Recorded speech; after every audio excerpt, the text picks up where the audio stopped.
That you have lunch na.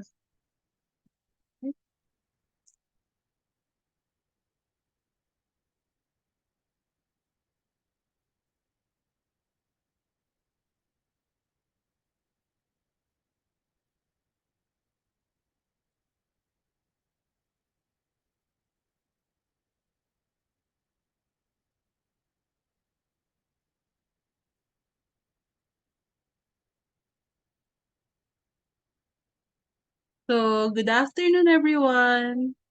Good afternoon, Doc. So, kabalik na kayo? Good afternoon.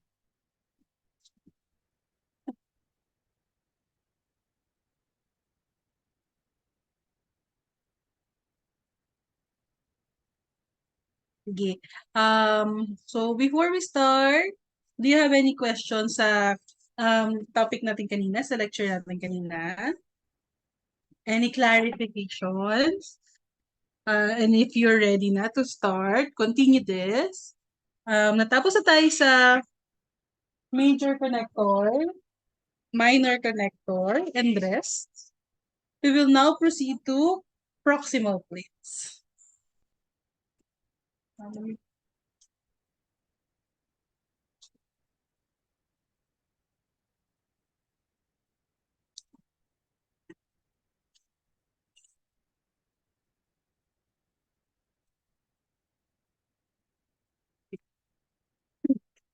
So let's start with the proximal plates. Now, proximal plates are a plate of metal in contact with the proximal surface of the abutment tooth. But when we say proximal plate, what does it uh, are you familiar with guiding planes? When we say guide planes or guiding planes, purahin natin. Yeah. Guide planes. So when we say guide planes, is it the same as proximal plate? Is proximal plate the same as guide plane? And is guide plane the same as proximal plate? Yes or no? Are they the same? Yes or no? Yeah.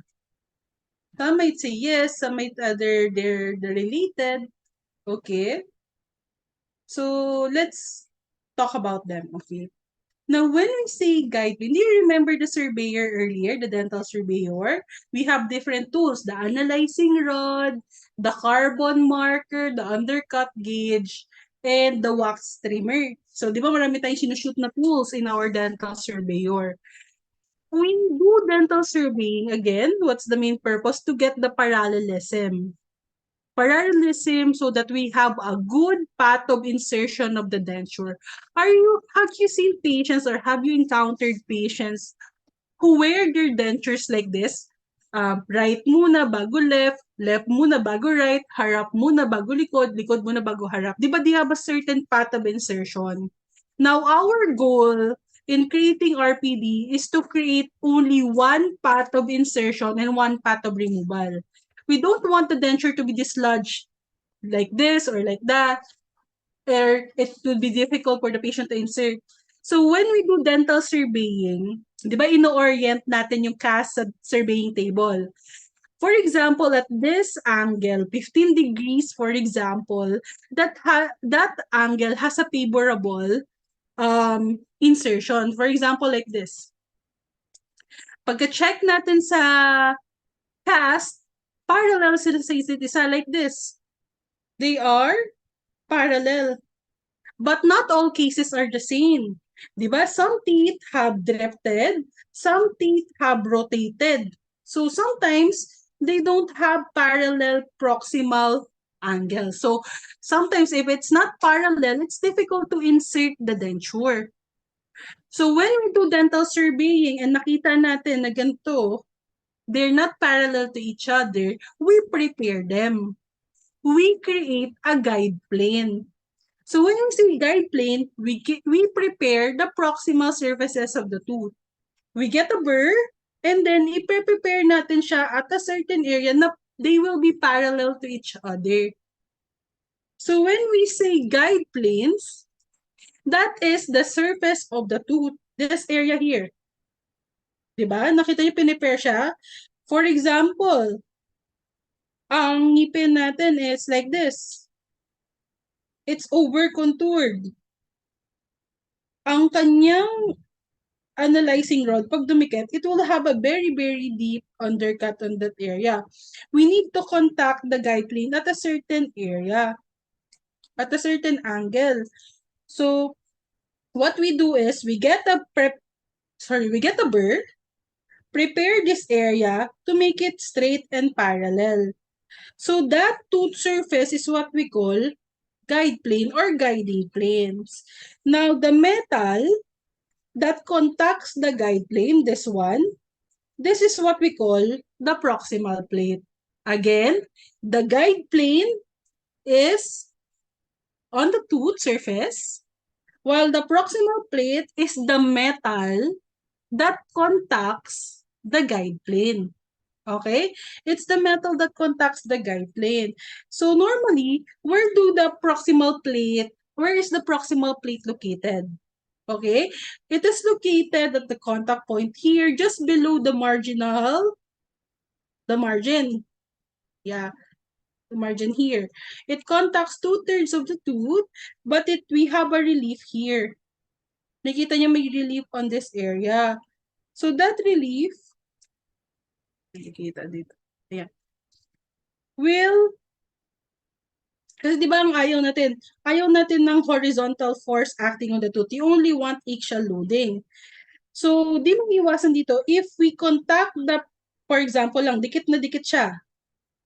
There's no relief underneath. There's more horizontal pressure acting on the tooth instead of axial. Okay? So later, discuss pa natin pagdating natin sa RPI. Okay? Discuss natin siya. Again, ulitin natin. Proximal plate is the metal that contacts the proximal surface of the abutment tooth, which is the guide plane. Okay? Which is the guide. Okay. Ito pala, dinrawing ko siya kanina. Here. Yan. If you look at the picture, yan. So, the classes, i-move ko lang yung chat box natin. Ito sa gilid. So, if you could check, when there's no contact, look at this. If there's no contact here, when we bite down, when there's an occlusal pressure, there will be a movement like this towards the residual ridge. And of course, pag may ganito, may reciprocal movement yan, aangat, iikot. So, with the addition of this, nape-prevent yung distal tipping of our abutment.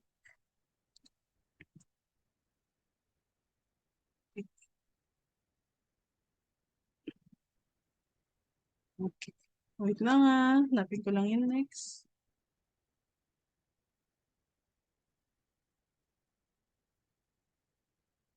Okay. Lang.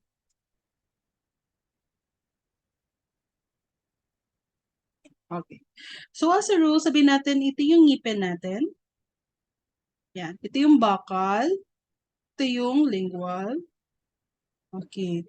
So as a rule, our proximal guiding planes, our proximal plate should be about 1/2 of the distance between the tips, tips of the buccal and lingual cups. At least 1/3 of the buccal lingual of the buccal lingual width of the foot. So, sorry, nag-echo sa akin yung boses ko. Nilipat ko lang. Di ba nag-echo sa inyo yung boses ko? Nag-echo kasi hindi ko ma-mute yung iPad. So, its width should be 1/3 of the buccal lingual width of the tooth, or half of the length from the tips of the buccal and lingual. And yeah. We try to avoid making a buccal or lingual line angle. So, move natin siya. No, sorry. So anyway, guide surface preparations should be completed before recit prep. Is it true or false?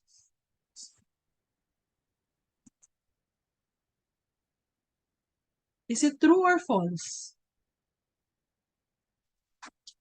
Guide surface preparation should be completed before recit prep. Why true? Bakit kaya siya true? So when we prepare a tooth, for example, ayusin natin yung guide plane niya, guide surface niya.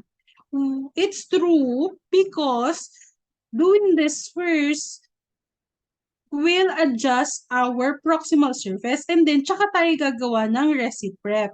If for example, this is our tooth and we did our recit prep, tas tsaka natin i-adjust yung guide surface, magbabago na naman yung preparations natin for the occlusal rest. So the answer here is true. Okay? Now, another part or another component of our RPD is the direct retainer, which is the main part or the main component of the denture that engages the abutment tooth and resists dislodging forces. Hindi lang dislodging forces, but the forces of gravity, the stickiness of the food we eat, and the forces associated when we talk or when we open our mouth or we open our jaw. Earlier, we have discussed two types of of retainers or attachment, the intracoronal and extracoronal. Do you remember the intracoronal, the key and keyway? The one located inside the crown. So our retention has different types as well. Its primary retention is through its clasp, and the secondary retention is through its polished surface or tissue coverage. So, yung suction dito, and at the same time, our coverage, kung hanggang saan yung covered natin. Now, under direct retainers and under intracoronals, let's start with this precision attachment and semi-precision. So, i-discuss lang natin what's the main difference between the two before we proceed to the extracoronal. Like, this is the example I showed you earlier. Another name for this is the internal attachment or the precision attachment. Again, anong tawag sa naka-attach sa denture? This is the matrix. And the one attached to the abutment is the matrix. And sometimes you will hear different terms. Mababasa nyo or makikita nyo frictional attachment, may parallel attachment, slot attachment. All of this, they're the same. All of these are intracoronal direct retainers. And the matrix and matrix, they also have other different names. And dito, slot, crypt, keyway, receptacle, they all mean the same thing. So, balik tayo sa indirect retainer. This type of retainers is used to stabilize mga unilateral saddles, pair abutments. Do you remember what pair abutment mean? Ano ibig sabihin pag sinabi nating pair abutment? It is a single tooth wherein anong meron sa single tooth na yan? With two edentulous space on either side. Okay? It's a single tooth wherein anterior and posterior to it is edentulous. Okay? So in cases na may mga pair abutment, we can use the key and keyway or the precision attachment. Limitations lang natin, padaan natin ng konti, is when we have a large pulp size. We have a really intensive or extensive tooth preparation in key and keyway. The problem is when we use this type of retainer in patients with large pulp chambers, there's a risk of exposing the nerve. Okay? And baka mag-cause pa ng problem or infection or inflammation. And we also have to take note na this is more expensive compared to the regular clasp assemblies. Okay. So, dun tayo sa difference of the precision attachment and semi-precision. So when we say precision attachment, this is a type of retainer wherein the key and keyway are pre-fabricated. The key and keyway can be bought like that. No, sa mga supplies, tas ididikit na lang sa abutment and sa denture. But when we say semi-precision attachment, we create or we do preparation on the tooth, take an impression, then send it to the laboratory. So it is custom made and laboratory made. Again, precision attachment is prefab, semi-precision is laboratory made. Okay, laboratory made. So, yun lang naman. Binalikan lang natin yung intracoronal saglit. But let's proceed with the extracoronal. Extracoronal was first proposed by Dr. Booth and modified by Dr. Roach. So, makikita nyo, maririnig nyo Roach clasp. So, i-discuss natin yan later. Oh, okay. So, okay. May nakikita ko message dito. Wait lang. Ulitin natin. So, balik tayo kanina sa peer abutment. So, when we say peer abutment, i-discuss natin siya. It is an abutment wherein anterior to it and posterior to it, edentulous area. So, parang solo lang siya. Again, when we say peer abutment, that anterior to it and posterior to it, it is edentulous. Ang may significance to kasi we cannot simply use this as a direct retainer agad-agad kasi peer lang siya solo abutment lang siya. So we need to take extra considerations in cases like this. Okay? So mamaya, pakita natin kung anong dapat nating ilagay kapag peer abutment lang. Okay?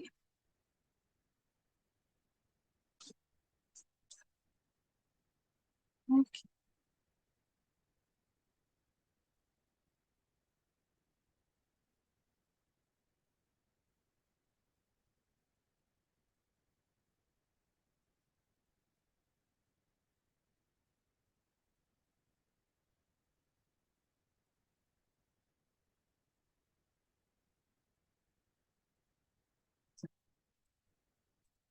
So this is an example of an extracoronal bar type direct retainer. So later on, i-discuss natin yung different parts niyan. Pero let's start first with the class assembly. Now, our class assembly consists of the rest, the body, and the shoulder. Ito siya. So this is the rest, the shoulder, and the body. We also have the reciprocal arm, the retentive terminus, the minor connector, and the approach arm.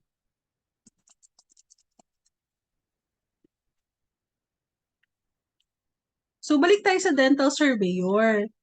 Another tool na ginagamit natin sa dental surveyor is the carbon marker. Our carbon marker marks the height of contour.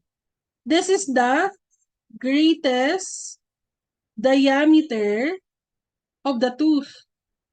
So that greatest diameter, for example, this is the survey line. The different parts of our class assembly should be located above that height of contour. What part of our class assembly should engage below the height of contour? Ano tong letter A na to? What is the part of our class assembly that engages below the undercut? It's the, tip of the retentive arm or the terminal end. Okay, the terminus. So, how about the reciprocal arm? Should our reciprocal arm be above the height of contour or below the height of contour? Reciprocal arm. It should be above. Okay? Now, our retention comes from the undercut. So, for example, we will fabricate an extracoronal direct retainer, a class. The tip will deflect and engage below the undercut so that it would be retentive. Okay? So that it would be retentive. And we have what we call the Proteros concept or the cone theory. They say that in the cone theory, our tooth resembles two cones. And the base of the cone, that is the height of contour or the point of maximum convexity. So, yan. Yan siya. Discuss naman na natin to. Okay. So, kanina, there was a question asking, Doc, when doing dental surveyor, ano ba yung mga purpose niya? What are the different uses of our dental surveyor? Aside sa discuss natin kanina na it determines the desirable or the most desirable path of placement and its use in checking the guide planes if they are parallel to each other. We also use our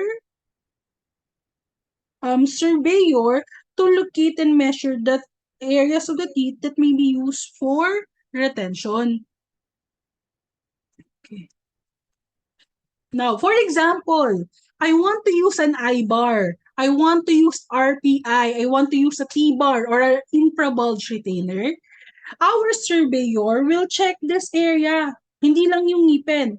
It will also check the soft tissues, the vestibule.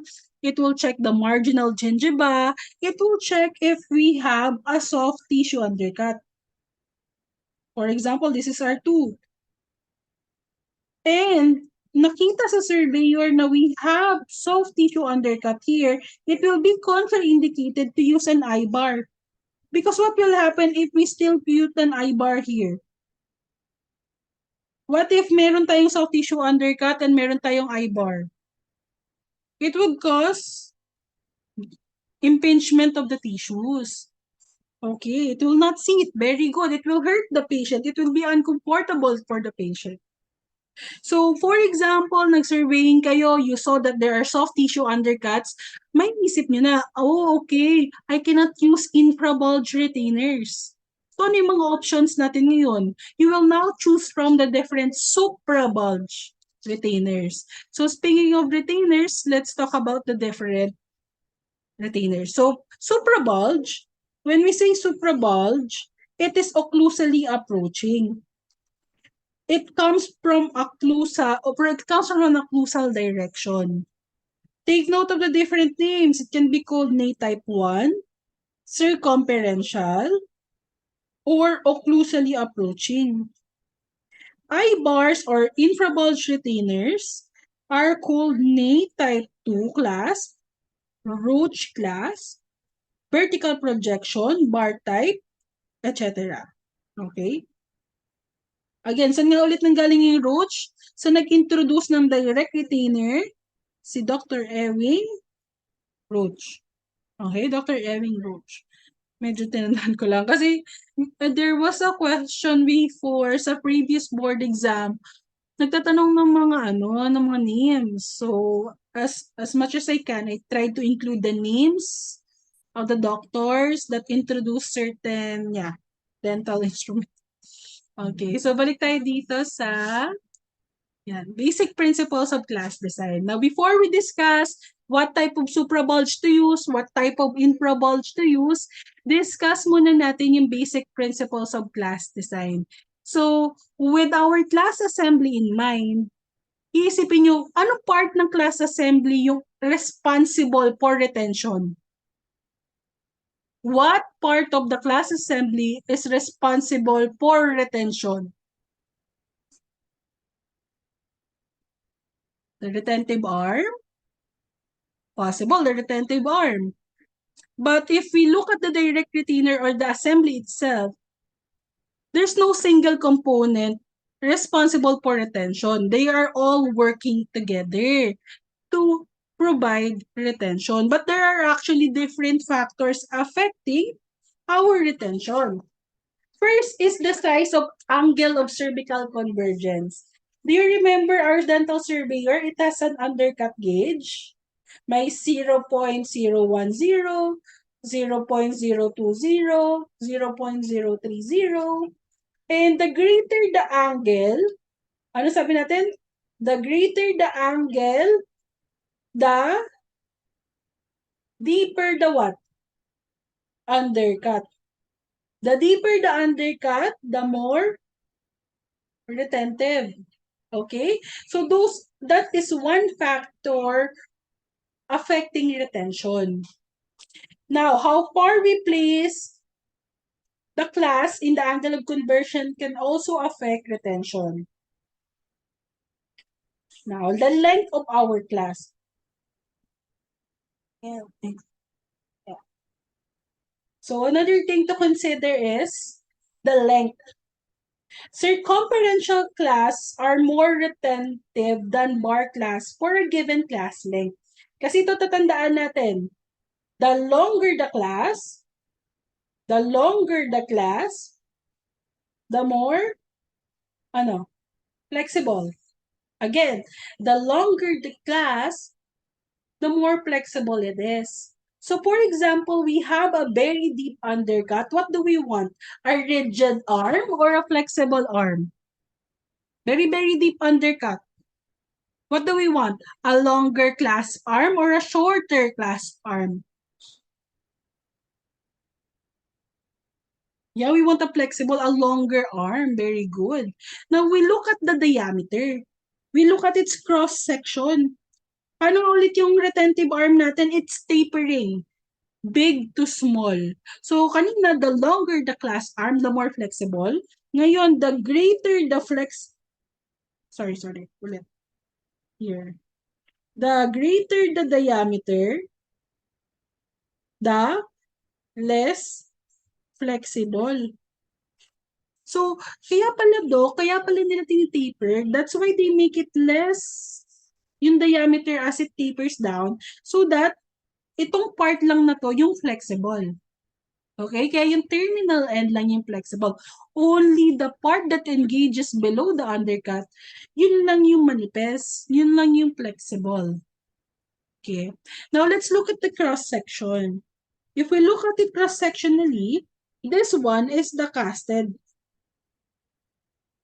Yung casted framework natin, it's flat towards the tooth and circular away.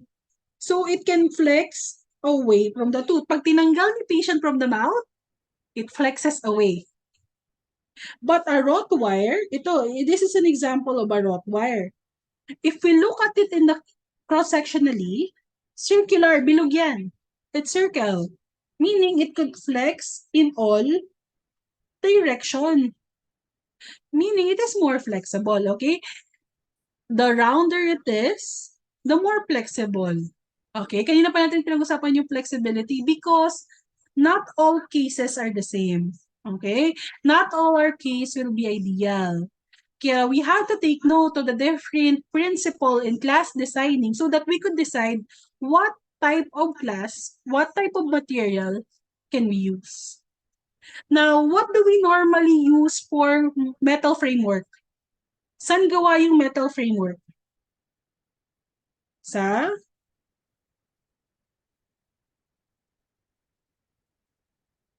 Saan?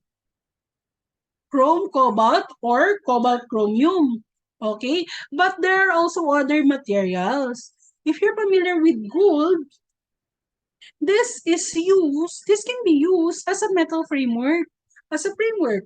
But what characteristic of gold ang pwedeng mag-cause ng problem sa framework? Gold is malleable. Okay, at a certain thickness, it becomes flexible.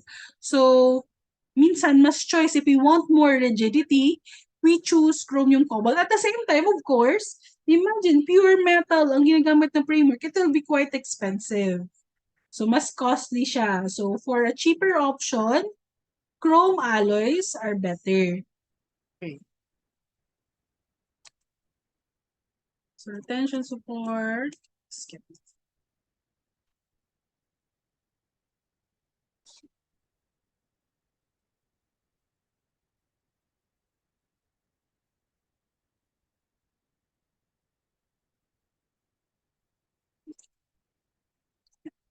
Take note of the drawing. So, for the simple mechanical law, i-divide natin yung tooth into thirds, the occlusal third, the middle third, and the gingival third. Normally, our survey line is located here. In some cases lang talaga, medyo unfavorable yung survey line, but most of the time, it is located in the junction of the middle and gingival third. So, our retention is placed where? Below the gingival third or below the survey line. Yan. Wait lang. Sorry, nagbabak yung ano.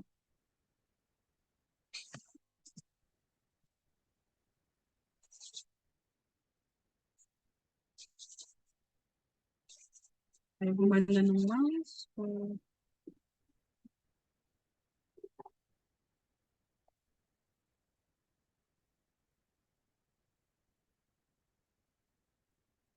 anyway.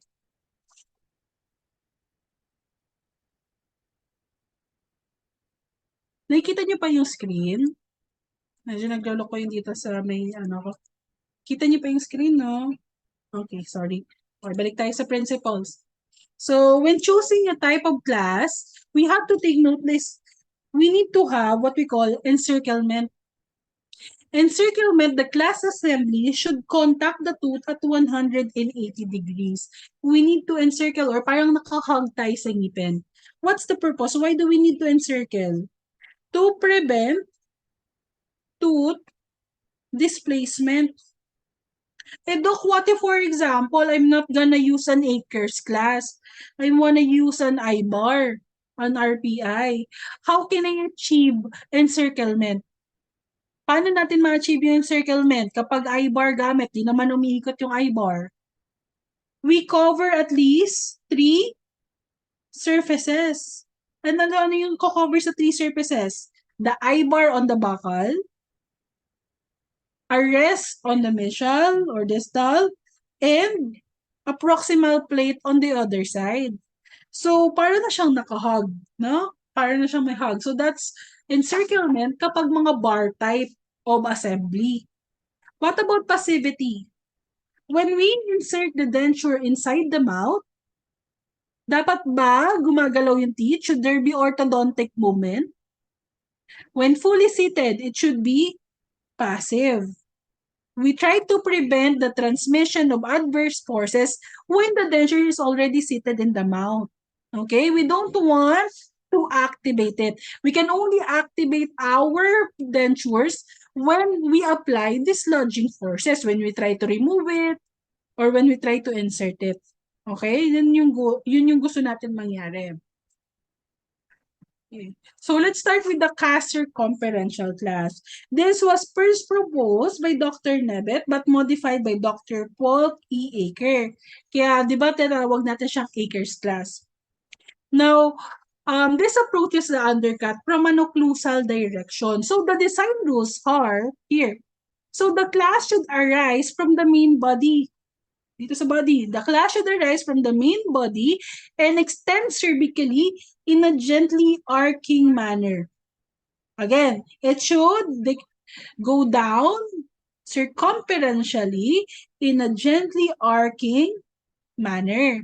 Now, all the components of our circumferential class should be above the height of contour except for the retentive tip. The retentive terminus or the tip should always be directed towards the occlusal. What do we mean towards the occlusal? Nakatingin siya sa taas. Okay? Towards the occlusal. It should always terminate at a mesial line angle or the distal line angle. You cannot make a circumferential class. Ibahin ko na lang yung color, ha?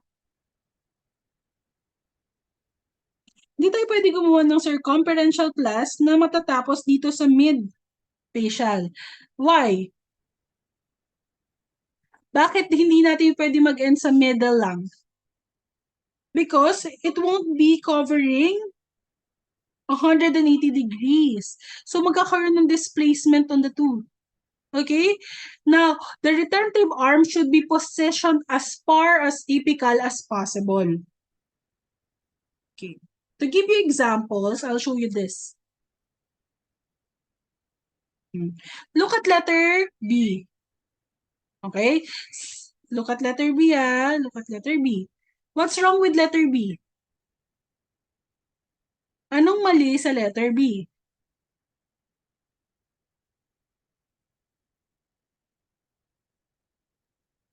Look at the retentive arm. Paano siya? Gently arcing downward. Di ba curve down? Anong sabi natin? It should be curved up. No, it should be curved up. Okay, letter C. Okay. Sorry, letter E pala, letter E. What's wrong with letter E?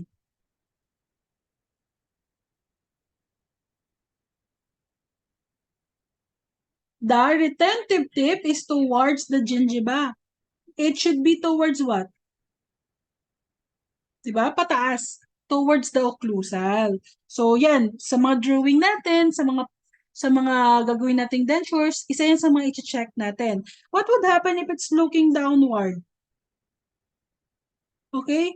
Di ba ang gusto natin, ma-prevent natin yung tooth from distal tipping. So, by arcing it upward, yan, mape-prevent natin yung lateral forces acting on the tooth. Letter F is correct. Correct na ba yung letter F? Correct na ba natin yung letter F? Bakit mali yung letter F? What's wrong with letter F? It's too far apical. Okay? It's too apical. Masyado mababa. It could encroach the gingiva. Especially kapag na-activate yan, tagatanggalin ni patient. Pwedeng masaktan si patient. Okay? Pero isa, diba, sabi natin kanina, isa sa mga design principles of our class is placing it as far apical as possible. Pero syempre, hindi naman super baba dun sa area.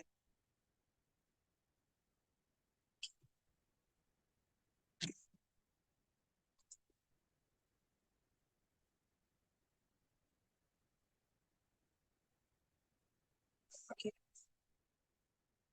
So, isa sa mga i-consider natin is ito yung ngipin. For example, distal free and ganyan na siya. And special consideration is, whenever we want to use a circumferential clasp, it should never be used to engage the mesophacial surface. Kasi pag ginawa natin yan, for example, gumawa tayo ng Akers clasp that engages the mesophacial surface, ano mangyayari sa ngipin? Kapag ganyan yung design natin,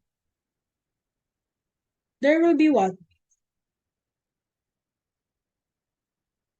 There would be distal tipping.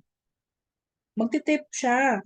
So, one concern natin whenever we want to use a clasp like this, and our undercut, yellow yung undercut natin, is on the mesophacial, Dok, paano namin maaabot yung undercut on the mesophacial? What will we use? If our undercut is here, instead of using a clasp, we could use a I-bar. Very good.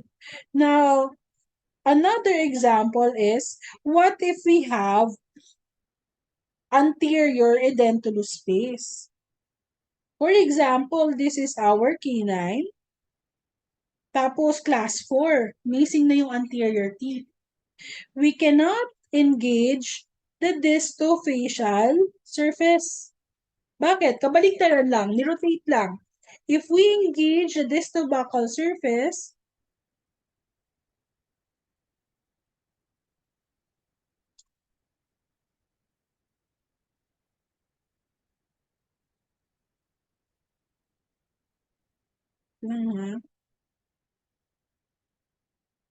ano mangyayari? There will be what?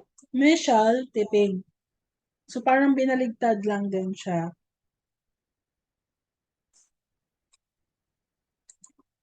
So a simple circlet class or a C class or an Akers class, this is one of the most commonly used.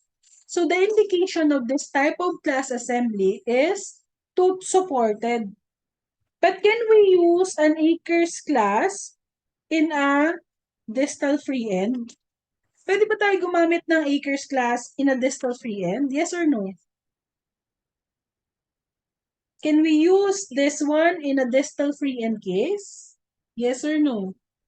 Yes, pwede pa rin. Pero, we have to follow the considerations.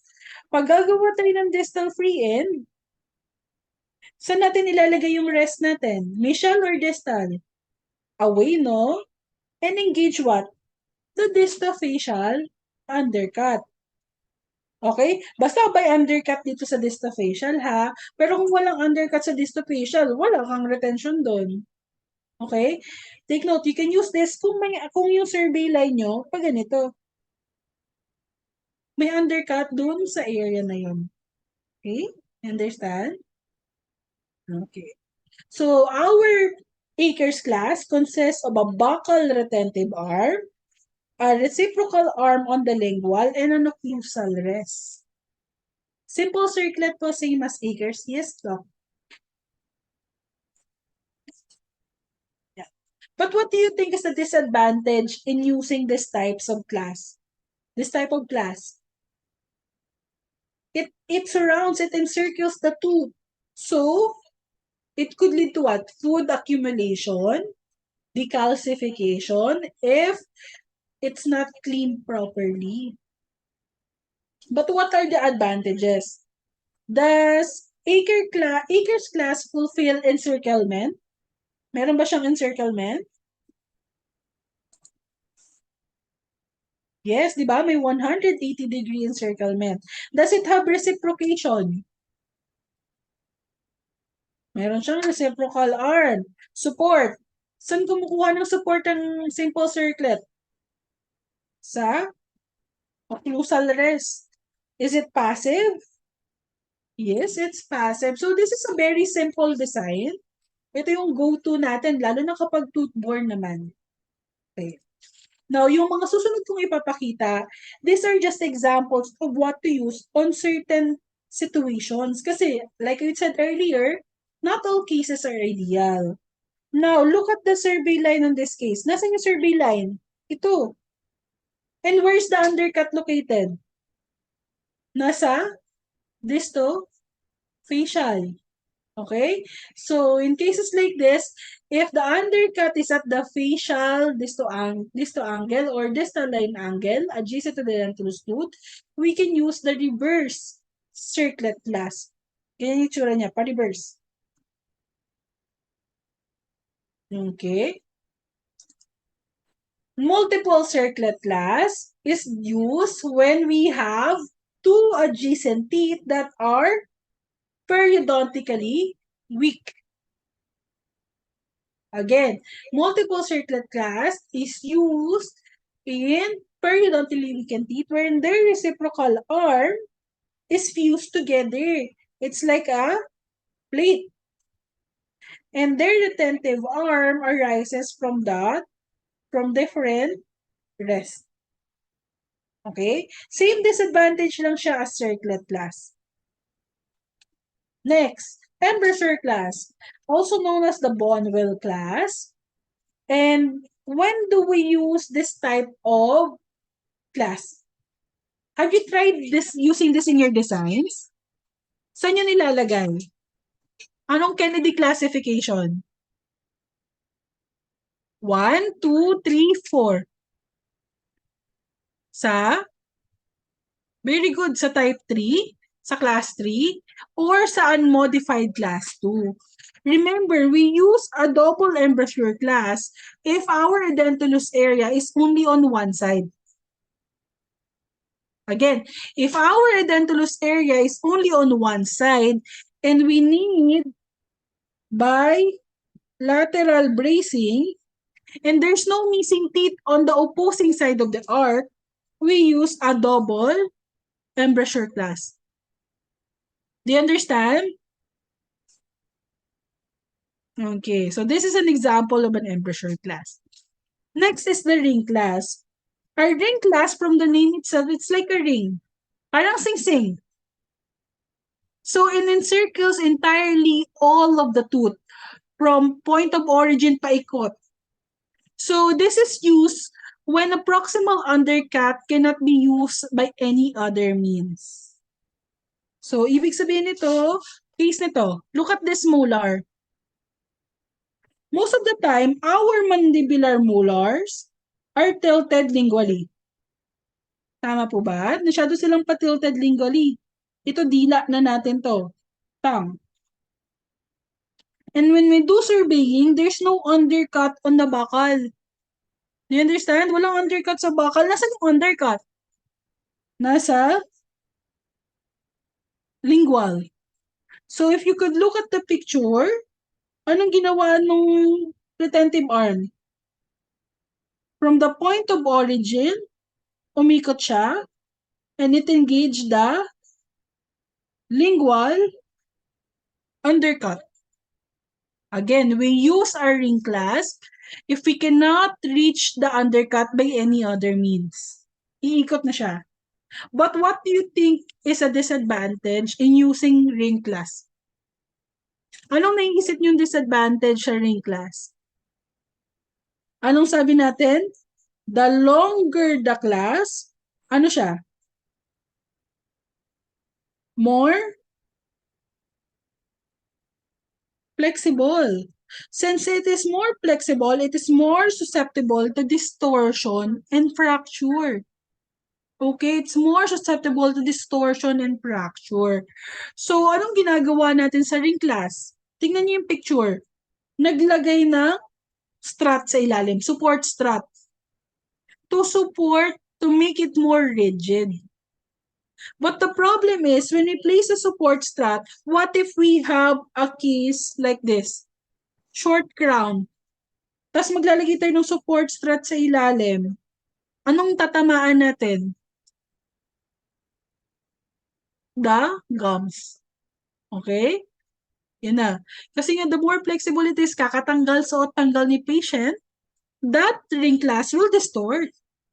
Okay? That's one of the disadvantage. Another type is the hairpin. For example, you did dental surveying. Tinatawag din tong reverse acres. You did dental surveying and the undercut is located below the point of origin. So if that's the case, we use this hairpin class to engage the undercut para siyang back action. Look, mikot siya. But in a case like this, ano sa tingin yung complaint ni patient? If we use reverse acres or Fish-Hook class on a patient, what do you think is a problem? Ano magiging problema ni patient? Complain. What could be the patient's complaint?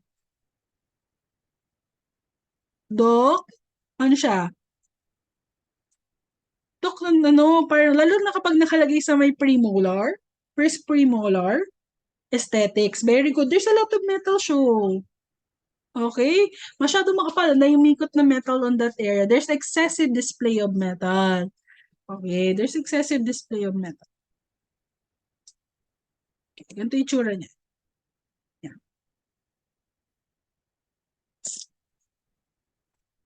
Wait lang, charge ko lang yung iPad. Wait lang.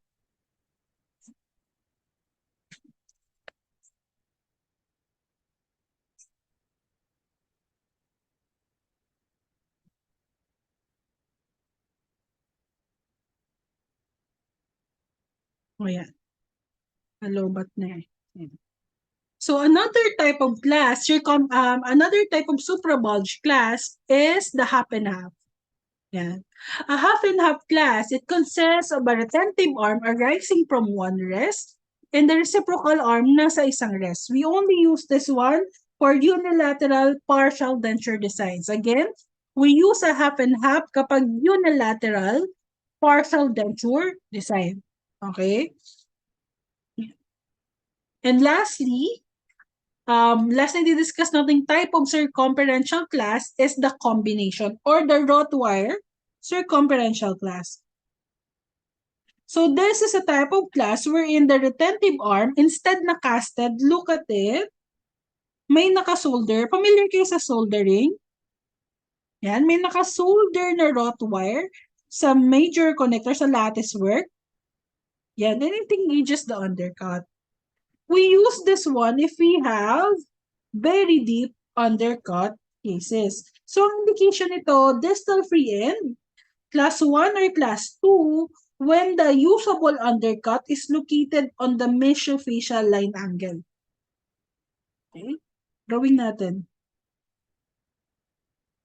Yan. Ang undercut daw natin nandito sa mesophaseal. So, in cases like this, di ba anong normally natin ginagamit kapag nasa mesophaseal yung undercut? I-bar? Tama po ba? Nag-I-bar tayo.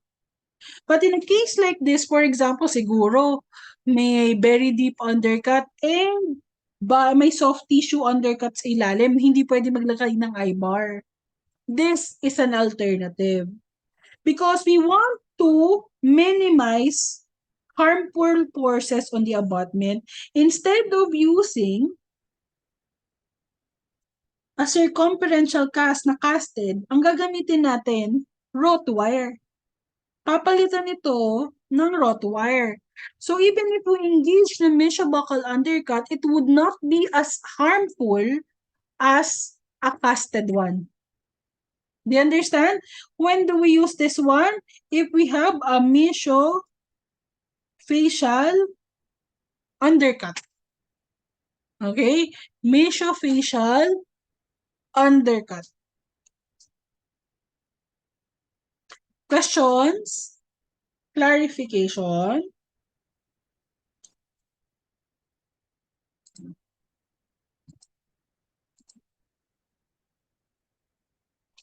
So ako na lang may question. A wrought wire class is not used in which of the following situation? A. On terminal abutment of an extension RPD. Is it true or false? Hindi natin ginagamit yung wrought wire kapag terminal abutment. True or false? This is what? True or false? This is true, no? Saan nga natin madalas ginagamit yung wrought wire? We use this one for flexibility. And when do we need flexibility? Kapag mga distal free end or deep undercuts. Eh, anong hinahanap natin dito? Knot. Okay, hinahanap natin knot. So, in an embrasure class, do we need wrought wire in embrasure class? Tuwing kailan nga tayo nag-embrasure class? Kapag class 2 or class 3 unilateral.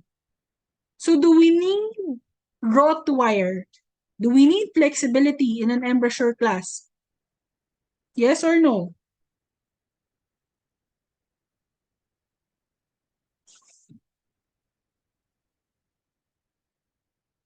No, they don't need. So, the correct answer is letter B. A tooth with an indirect retainer on it, yes. Pwede rin siya or no. Yan.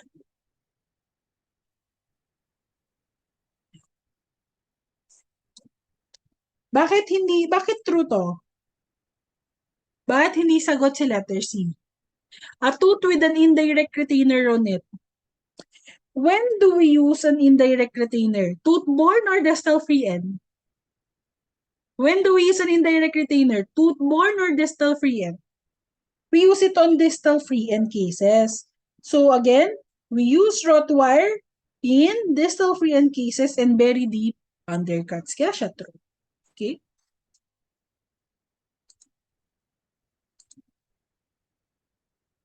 Yeah. So this is another example pala, sorry. On lay class, for example, we need to cover the tooth with a onlay or a crown, ino-incorporate nila doon yung retentive arm. Pero let's move on to the infrabulge retainer. So, in an infrabulge retainer, another name is the bar clasp or the roach clasp. So, it approaches the undercut from an apical direction. So, what is more aesthetic? Suprabulge or infrabulge? Yes, infrabulge because there's less metal display. Now, different examples of our clasp assembly or bar clasp is the Y, P, and the I. Ano yung commonly natin ginagamit? It's the I bar. Yan yung madalas natin ginagamit. Di ba? We incorporate it with different assemblies like the RPI. Okay. So our design rules is whenever we have or whenever we fabricate a roach glass, the approach arm should not what? Should not impinge soft tissues. The approach arm should be perpendicular to the pregingival margin. Okay, so this is the pregingival margin. It should be perpendicular. Uniform length and taper should be given for sufficient flexibility. There's slight tapering. And the clasp terminus should be placed as far apical as possible on the abutment teeth. So yung clasp terminus ng I-bar, is it above the height of contour or below the height of contour? Yung tip ng I-bar, above the height of contour or below the height of contour?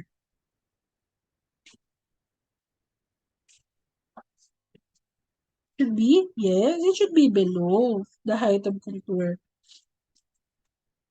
Okay. So one example of the infrabulge retainer is the T-clasp. So from the name itself, mukha siyang letter T. Okay? So when do we use a T-clasp? We use a T-clasp in distal free end cases, class 1 or class 2. This is used when there is a distofacial undercut. O review, ano nga ulit ginagamit nating suprabulge retainer kapag may mesiobuccal undercut? Mesiobuccal undercut. What do we use kapag may mesiobuccal undercut? Yeah, the combination wrought wire. But if, for example, di tayo pwede gumamit ng suprabulge sa case na to, and our undercut is here on the distofacial, can we put an I-bar dito sa distal? Pwede ba I-bar dyan sa distal? No.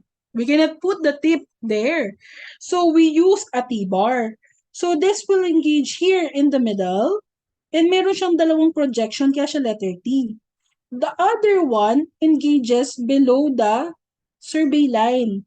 While the other one is above the survey line, this will be the reciprocation. That will be the reciprocal element. Okay. Again, we use this one, T-class, kapag meron tayong distofacial undercut. Okay, distofacial undercut.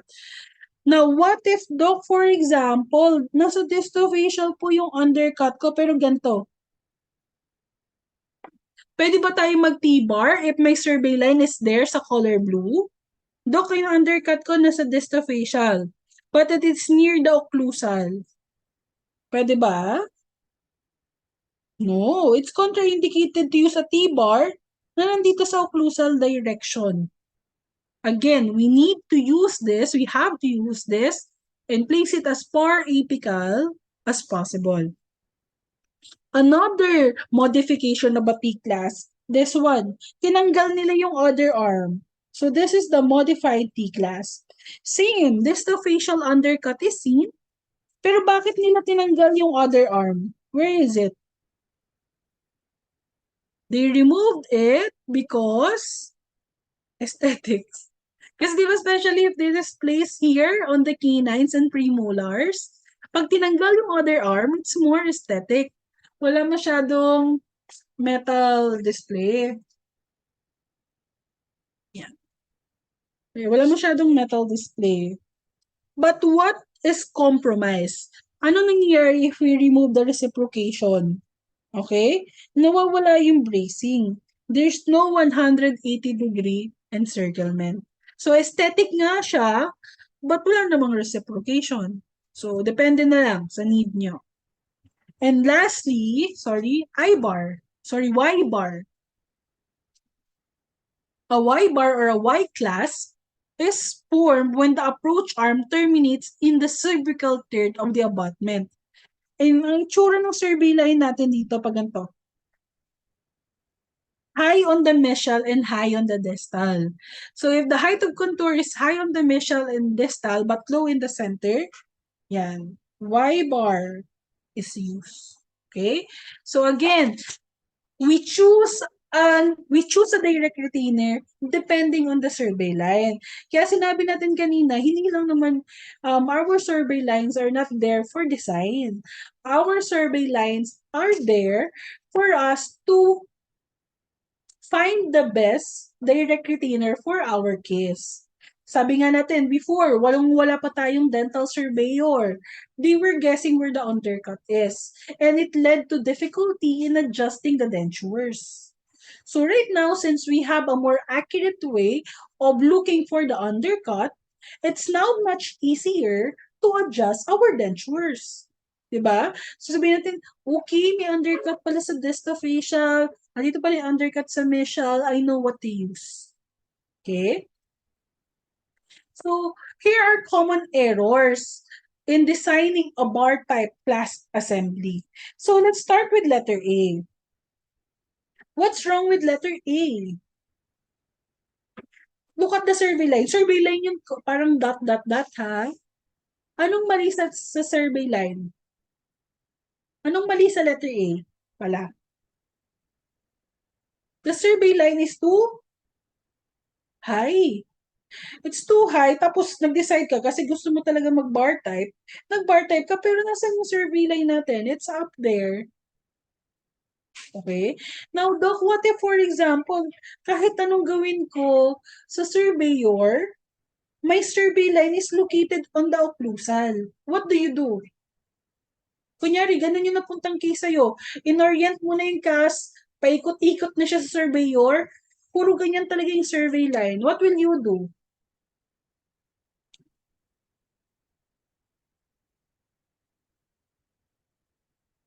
Yan. Pwedeng yung suprabulge. Pero di ba, isa rin sinabi natin sa suprabulge, as much as possible, place it as typical. Kasi ano pa mangyayari, for example, ha? For example, this is our tooth. Saan yung center of rotation ng ngipin natin? Nasa gitna. So, have you tried opening yung lata ng pintura? Ano yung pambukas nyo ng lata ng pintura, ng lid ng paint? Di ba parang may lever kayo? Pwedeng screwdriver, di ba? Screwdriver. Pangbukas nyo ng cover ng pintura. So, imagine, pag nag-screwdriver kayo, mas mahaba yun, di ba? And try opening it. We have a longer lever. So, the longer the lever, the greater the force, mas madali siyang itanggalin. Imagine using parang centavo or barya, piso, in opening the can. What's more difficult? Di ba mas mahirap mag-open? Kasi lesser yung force kapag maliit kesa sa screwdriver na mas malaki. So, imagine natin sa ngipin. Kapag longer yung lever natin, lagay natin dito yung force. Sabihin natin, Doc, lagay ko na ng suprabulge pero dito sa taas, sa occlusal third ko po ilagay. The force will be greater on the tooth. It will be more harmful kasi nasa taas. Mas malayo siya sa center of rotation. Kaya sinasabi ko, paulit-ulit ko sinasabi kanina, place it as far apical as possible. Because the closer it is to the center of the tooth, the lesser the force. And the lesser the force, mas masaya tayo because safe yung ngipin natin. Do you understand? Ba't hindi tayo naglalagay sa occlusal third? Or questions? You understand? Or may questions kayo doon? Ulitin ko. Okay. So, balik tayo. Sabi natin, Dok, ang taas ng survey line. Ano gagawin natin? Kasi that will be giving us too much force on the tooth. We do now is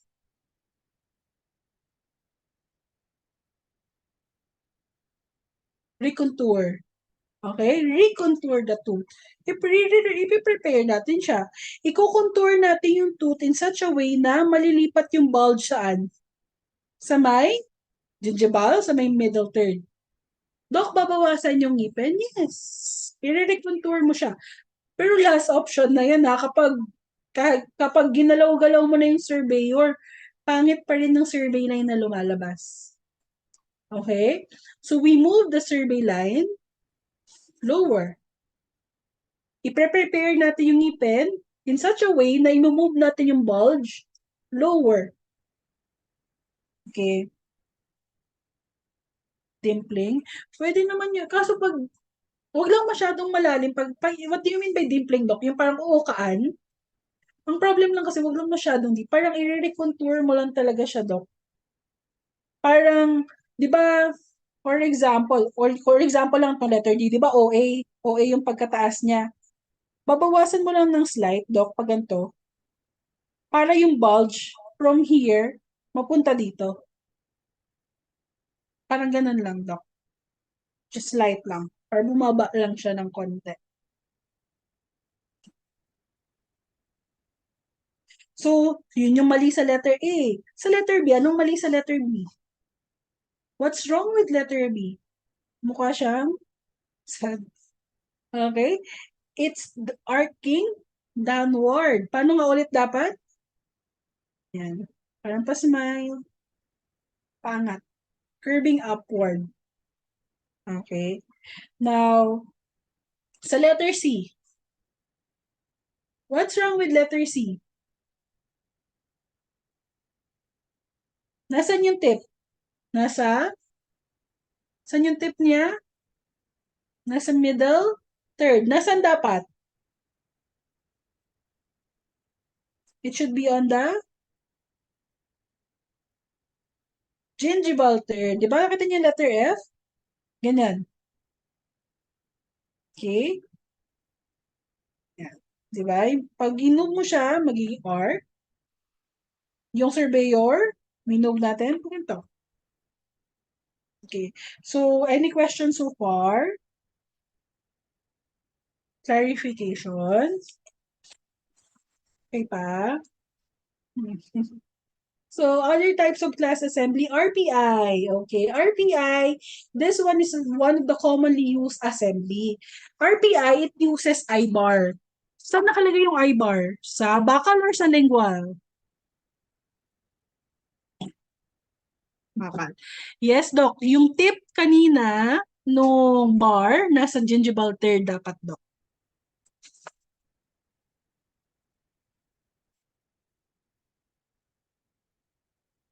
Very good. Saan nakalagay yung rest kapag RPI? Mesial or distal?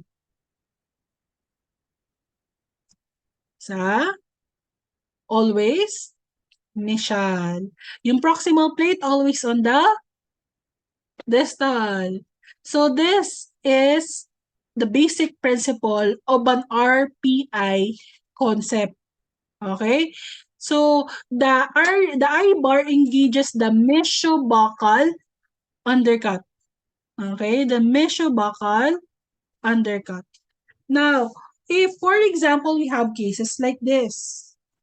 What are these cases? Anong napapansin nyo sa mga nasa screen? Letter A is too lingual. If it's too lingual, can we place an I-bar on this? Pwede ba tayo maglagay ng I-bar? No. So, contraindicated ang RPI, I-bar, if there's a severe lingual tilt. Paano kapag masyadong bakal? Pwede na ba tayo pag it's too bakal? Pwede na? Yes or no? No pa din. Very good. Di pa rin pwede. Contraindicated pa rin siya. Look at letter B. Ito yung soft tissue undercut. Chinek natin with the analyzing rod. Dok, may undercut. Ito. So, X din siya. Bawal din siya for bar type retainers. C. Dok, nagkasya yung I-bar ko. Pero what's wrong with letter C? What's wrong with letter C? Look at the vestibule. Normal ba yung vestibule ni patient? It's too shallow. If the buccal or labial vestibules are too shallow, bawal din. Because it will cause irritation here. Masakit yan for the patient, hindi komportable si patient. Now, if we have RPI, we also have what we call the RPA. Some of you might have heard of RPA. Kanina, RPI rest, proximal plate I-bar. RPA rest, proximal plate, acres. But the acres is always what? Wrought wire. On RPA, the acres retentive arm is always wrought wire. We engage the mesial undercut. Okay? We engage the mesial undercut. So, for example, this is our case. Yan. The proximal plate is still on the distal, the rest is still on the mesial, but our undercut is here on the mesopatial. For example, siguro meron ditong shallow vestibule. Hindi tayo makagamit ng I-bar. Ang gagamitin natin is RPA, wherein it engages the tooth on the mesofacial surface. Is this okay? Pwede ba to? Yes, pwede naman. So, kapag ano to, hindi talaga natin pwede magamit si RPI. Again, not all cases are the same. So, these are just alternatives. What I'm discussing to you is other types of assemblies. Pero most of the time, sa board exam kasi, sa practicals, di ba hindi naman ganun ka-complicated yung case? Most of the time, ideal naman yung patient's cast natin, no? I'm just discussing it to you. Baka lumabas lang sa theoretical part nung exam. Okay?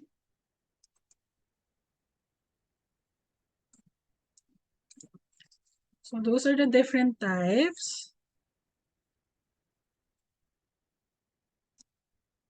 Ito pala yung sinasabi ko sa inyo, pakita ko lang before tayo mag-move on sa next topic. Ito yung peak. Have you seen dentures na color white, yung metal framework? Kasi di ba, one of the main concerns of our denture is the color, the metal. Ito, the peak or the polyether ether ketone, it is highly biocompatible. It's high biocompatible and siguro mas aesthetically better compared to chromium cobalt. But this is really strong na rin. Good wear resistance. Nakita ko na yung tsura. Yan. Ano siya? Acrylic dock. Ito. Pero itong yung color white, yun, yung material na polyether ether ketone. Para siyang 3D printed na siya, yung alam ko. So, kina-CAD-CAM na siya. 3D printed na siya.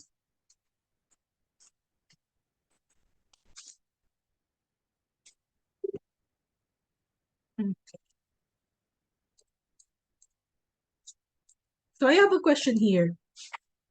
Now, on the mandibular class 3 framework shown, the circumferential clasp has been used on the canine, premolar, and molar. So which of the following are true? So isa-isahin natin. Letter A. The retentive arms on the canine and premolar should be wrought wire. Tapos sa molars daw, dapat casted. Is that true or false? True or false?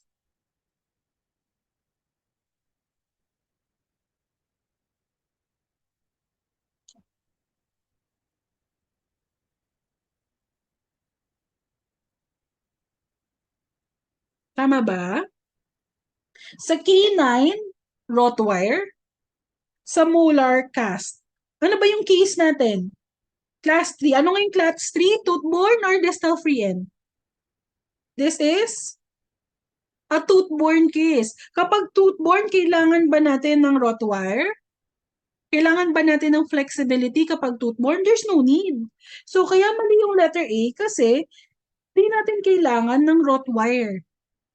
Again, di natin kailangan ng Rottweiler kapag tooth-borne.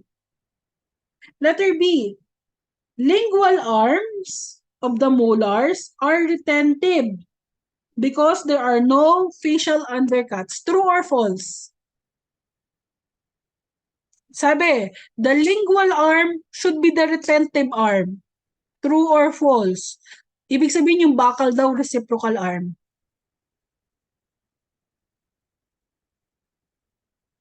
Okay. Actually, that's true. Because, di ba sanay tayo, Dok, sanay kami ng buccal retentive arm, reciprocal arm, lingual. Di ba yun yung doon tayo medyo sanay. But, saan ba natin nilalagay yung retentive arm? Di ba sa undercut? Some cases, if you feel, check nyo yung mandibular molars nyo. Our mandibular molars have a lingual offset. Di ba palingual siya ng konti? Ito yung buccal, ito yung lingual. If you feel the buccal surface of your molars, di ba parang slanted siya? And if it is slanted like that, na may undercut ba tayo dito? Wala tayong undercut. Nasaan yung undercut natin? Nasaan yung undercut natin? Nasa lingual. So kung gano'n na nasa lingual yung undercut natin, can we place a retentive arm here? Yes. Basta yung nasa buccal ay reciprocal arm. Okay, pwede naman. Kesa naman, for example, Doc, gawin ko na lang, prepare ko to para straight, tas ano ko to, di ba parang mas complicated kung i-recontour nyo pa yung molar. Okay? Ito. Letter C.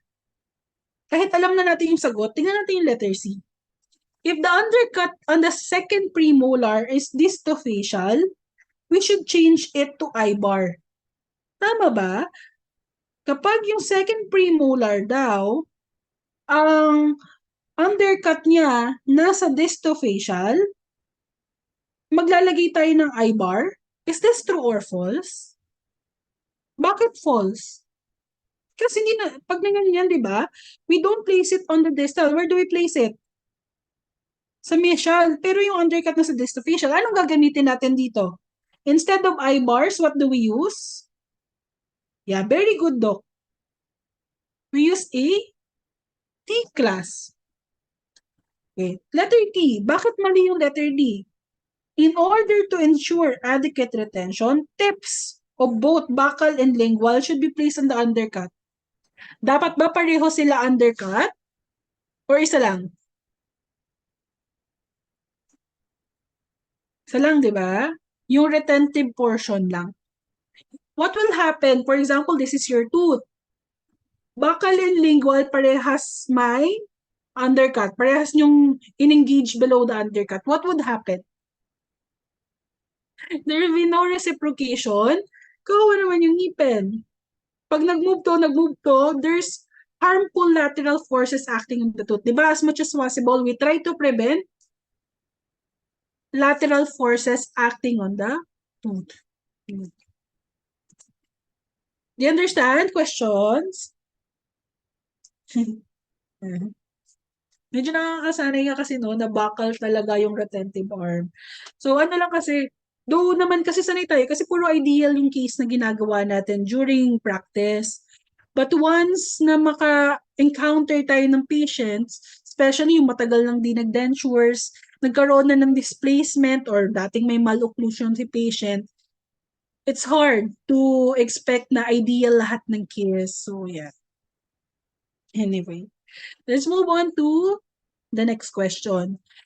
Now, a class assembly should have a retentive arm with adequate length and taper. Tama, mali. True or false? This is, oh, should it terminate in an undercut? Yes. Have elements provide 180? Medyo madali lang pala. So, all of the above. Hanap tayo ng medyo difficult question. Ito. Reciprocation between bracing and retentive element requires what? Kapag reciprocation, do we need I-bars? Yung I-bars ba ginagamit for reciprocation? No. B. Bracing component contact after? Or C. Correct timing? Pag i-insert natin yung denture, anong unang tatama? Retentive or bracing? Bracing or retentive? What's the correct answer? B or C?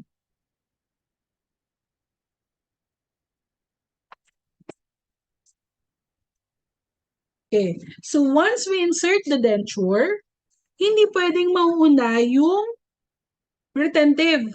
They should have correct timing. Kasi for example, this is our tooth. Ang unang mag-contact retentive arm, what will happen to the tooth? It will be displaced. It will be tipping. So once the tooth engages the undercut, dapat yung reciprocal element naka-ready na sa likod. So that when the tip of the tooth goes below the undercut, there's no displacement. There is bracing. There is reciprocation. So the correct answer is C. Again, if the reciprocation to occur is not correct, magkakaroon ng tipping. There will be displacement.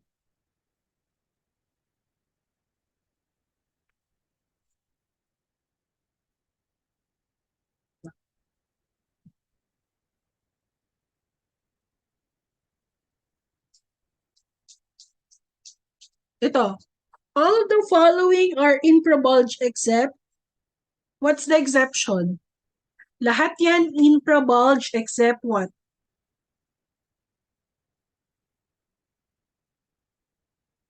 Letter?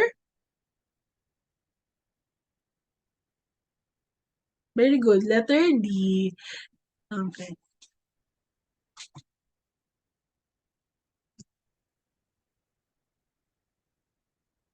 Dok, dapat sabay sila, Dok.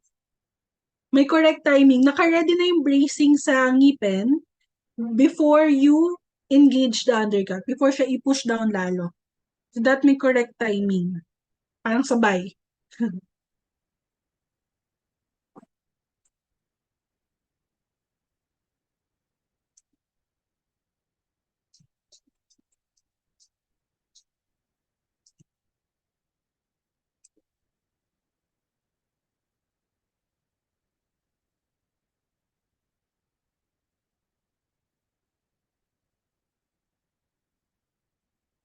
Okay. So review tayo. Review tayo before tayo mag-move sa next topic. And before tayo mag-break. So when choosing a class, sa survey line yung importante natin. Okay, what can you give me example of class we can use if we have a mesh-official undercut? Yung survey line natin, nasa mesh-official yung undercut. What type of class can we use? Can you give me examples? Yeah, yung combination. What else? RPA? Pwede ba RPA? Pwede. I-bar? Pwede. Pwede, very good. So our survey line will help us choose the type of class. The requirement for retention and stability, the nature of support. Normally, kapag tooth-borne, anong gamit natin? Suprabulge or infrabulge? Ano yung go-to natin kapag tooth-borne? We use, di ba, suprabulge. When there is tooth tissue borne, mga distal free end, mas option natin infrabulge, right? So, aesthetics. Pag gusto natin less metal, anong gamit natin? Suprabulge or infrabulge? infrabulge. So oral hygiene and patient awareness, we also have to check this. For example, we have an option for intracoronal and extracoronal. What is more easier to maintain? What is more easier to alin doon yung mas malinis? Mas madaling linisin? Intracoronal or extracoronal? Intracoronal. Again, 'di ba yung extracoronal, yung mga clasp natin, they have extra accessories ha, medyo mas difficult linis. Okay. What if there's presence of undercut? What type of material can we use? Excessive undercut. We use what? Casted or wrought wire?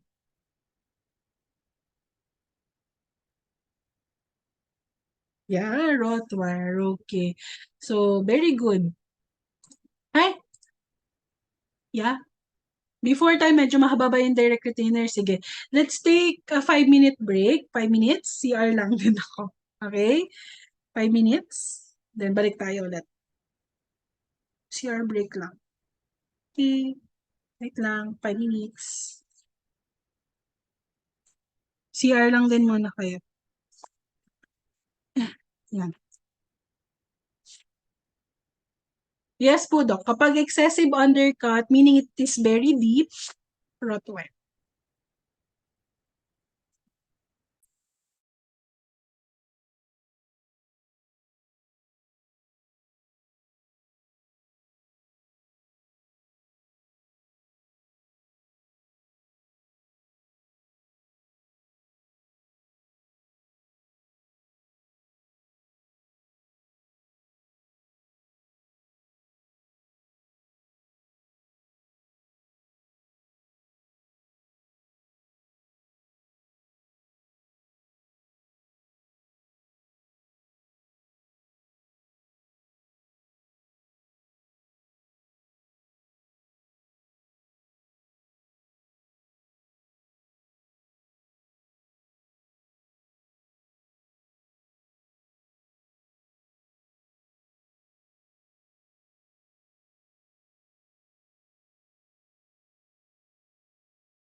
Hello.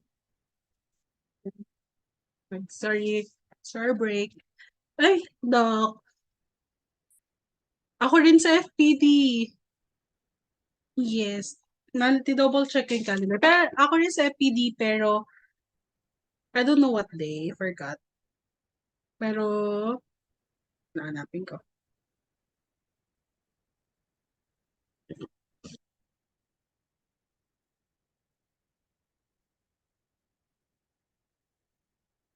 Nagpe-face to face din ba kayo?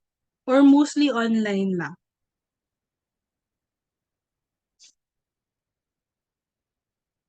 Ah, online. May schedule na ako, di ko lang mahanap. Pero oo, FPD rin ako. Pure online. Okay lang ba na FPD rin? Okay rin naman yung FPD na lecture ko. And yes, mag-dance mat pa tayo. So, ang plano ko, kasi may post-test ako, pero papasagutan ko na lang sa inyo assignment. Tapos yung post-test ko ng RPD and DentMat, i-discuss natin bago tayo mag-FPD. Okay lang ba? Kung kukulangan tayo sa time. Pero kung kasya sa time, why not? Okay. So, patapos naman ako sa RPD, then we'll start na with the DentMat.